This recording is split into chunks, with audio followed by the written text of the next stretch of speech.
Hey everybody, it's Josh Jackson, aka Inu Joshua, back again with another unboxing. This time we're going to go ahead and open up the 2017 Mega Tin, specifically this year's Kaiba tin. Last year did something similar where they did a Yugi and Kaiba themed set, and as usual with every Mega Tin, it has a set of maybe like 4 or so promo cards mixed in with 3 huge Mega Packs, which are a compilation of kind of what the best of the best was over the past year of Yu-Gi-Oh! And this one's no exception. This one includes Secret Rare, Ultra Rare, Super Rare, Rare, and 12 common cards mixed in from the best cards from Shining Victories, Dark Illusions, Invasions, Vengeance, and Raging Tempests. So basically the last 4 major releases over the last year since the last time they did the Mega Tins. So basically we can expect a lot of new cards right before the new mechanics came out with the Link summons.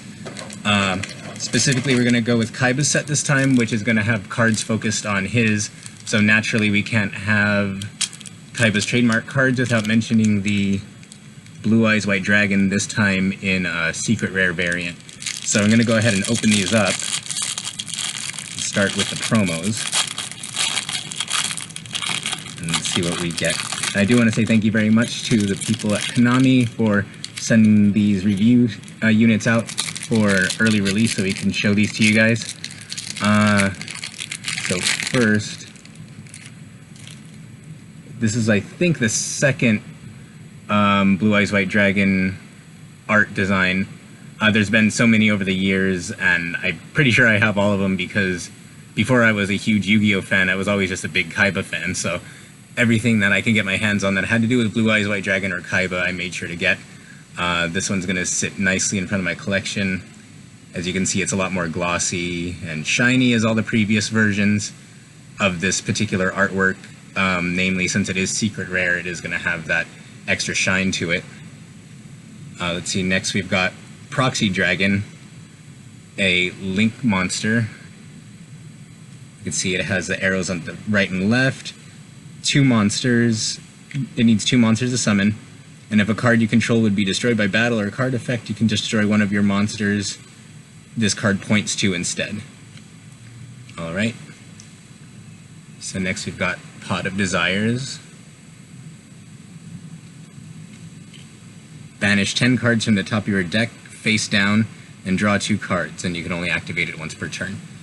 So you're running the risk of getting rid of something really good, but at the same time they've introduced over the last couple of years a lot of cards that can bring cards back from being banished. Originally banished usually meant that there was no way that you could get those cards back, but that's changed to the point where being banished is essentially a second graveyard in certain cases. So next one is Elder Entity Entis, and here's what she looks like. Let's see what she's got. It's a Fairy Fusion effect. Fuse 1 Synchro monster and 1 Xyz monster. So a fusion of the last 2 new card types that were introduced over the last couple of generations, over the Zexal and 5Ds generations. And it must be special summoned from your extra deck by sending the above cards to the graveyard without polymerization. Once per turn, you can special summon 1 level 4 monster from your hand, and if this card is sent to the graveyard, you can target 1 card on the field and destroy it. And then you can only special summon 1 of these once per turn. And then lastly, when it comes to the promos, you got that fancy, shiny new Kaiba token card. So I think that's pretty awesome. And if you couldn't tell with the tin too, I like this one in particular because it's just loaded with like the Kaiba Corp logos, like all around the sides, all around the front. So I just think that's awesome. And I'm just coming off of watching the Yu-Gi-Oh movie for the first time, the new one, Dark Side of Dimensions. So if you've seen it, you saw how everything Kaiba related was just dragon, some kind of Blue Eyes White Dragon or Kaiba Corp. Like he had a giant satellite that was just the Kaiba Corp logo. So he's just, I don't know, he's ridiculous, but he managed to pull it off and still make it look cool. So we're going to open up our first 2017 Mega Tin pack. We'll go down the line. So starting with the commons, Cypher Twin Raptor, Angel Trumpeteer,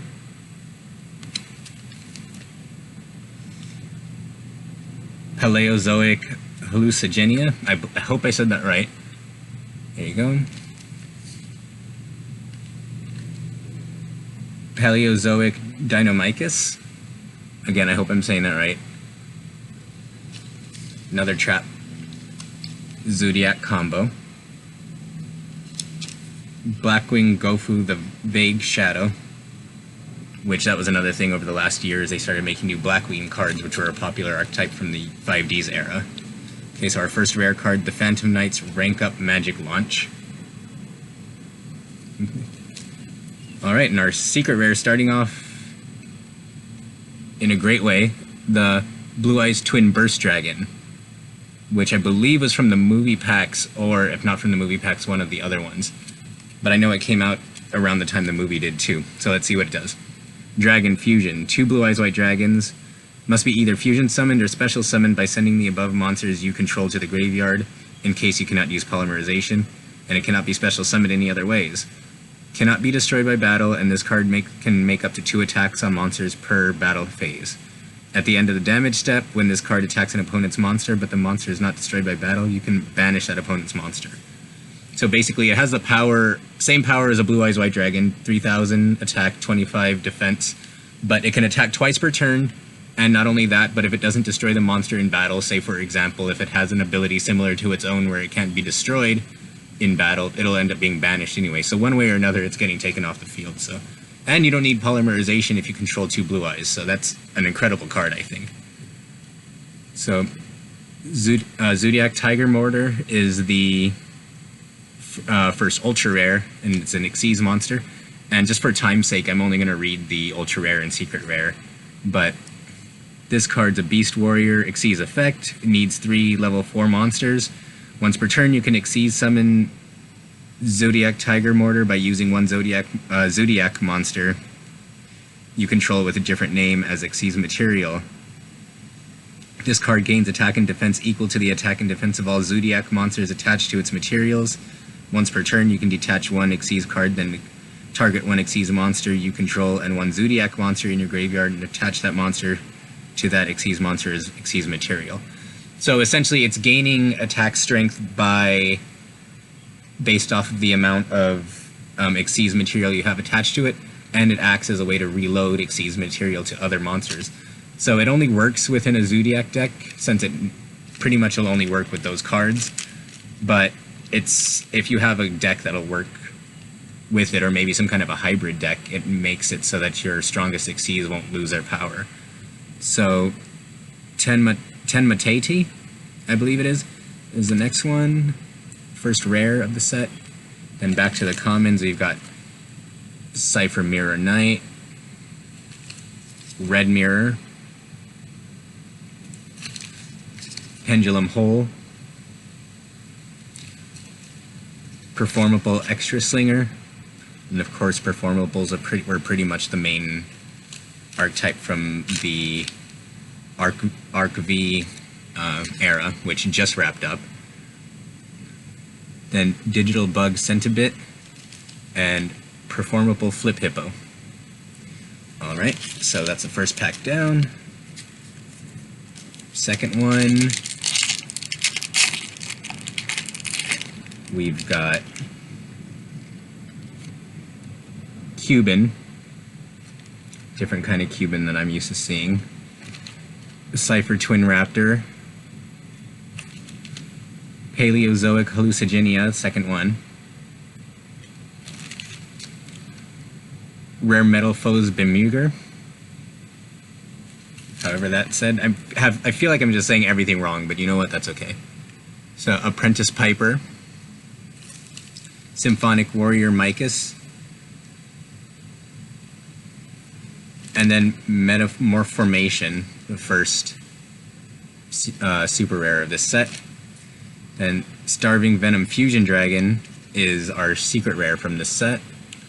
Let's see what it does. A Dragon Fusion effect. 2 dark monsters on the field except tokens. If this card is fusion summoned, you can make this card gain attack equal to 1 special summon monster your opponent controls until the end of this turn. Once per turn, you can target 1 level 5 or higher monster your opponent controls. Until the end of this turn, that card's name becomes that monster's original name, and replace this effect with the monster's original effects. If this fusion monster card is destroyed, you can destroy all special summon monsters your opponent controls. So that works in a lot of interesting ways. For one, you can use it as fodder to eliminate any, if your opponents swarm the field, which isn't really possible in the new format, but back when this card came out, I would imagine, since you can make it equal any special summon monster's attack, you can make it equal an opponent's monster and either use another card to boost its power up a little bit to take out their strongest monster, or use it to kind of kill itself so it'll destroy all your opponent's special summon monsters if their field was recently swarmed with nothing but special summon monsters. So that could have been a really interesting tool to use. Like I said, that's not really going to work in the current format since it severely limits the amount you can special summon, but I really could see its uses. The artwork, I think, is really cool on it, if you can make that out, and I don't really see it being viable nowadays, but back then I can see why it was like one of the more sought after ones and why it was included in this tin. The next ultra rare is the Dark Contract with the Entities, and we'll read that one. It's a continuous spell. When a DDD monster on the below card type is special summoned from the extra deck to your field, you can activate the appropriate effect once per turn. If it's a fusion, gain 1,000 life points. Synchro, your opponent cannot target that special summon monster with card effects. Xyz, banish one card from the field to the graveyard. And Pendulum, draw one card, then discard one card. Once per turn during your standby phase, take 2,000 damage. Wow. Alright, so it's a huge risk and reward card. The Pendulum one's especially interesting because Pendulum cards were really easy to cycle through. And that, even though you have to discard a card, you get to draw a card, so you're able to draw multiple times, in addition to being able to gain life points and protect your synchro monsters, and then have the ability to banish any one card on the field. Of course, that cost is pretty high. If it's on the field for 4 turns, you're pretty much dead, so I would actually be afraid to use that. So moving on, Zodiac Borbo is our next rare. Digital Bugs a Scaradiator, King Scarlet, Dynamist Spinos, Black Dragon Ninja, the Kaiju Files, and Crystron Impacts to round out that pack.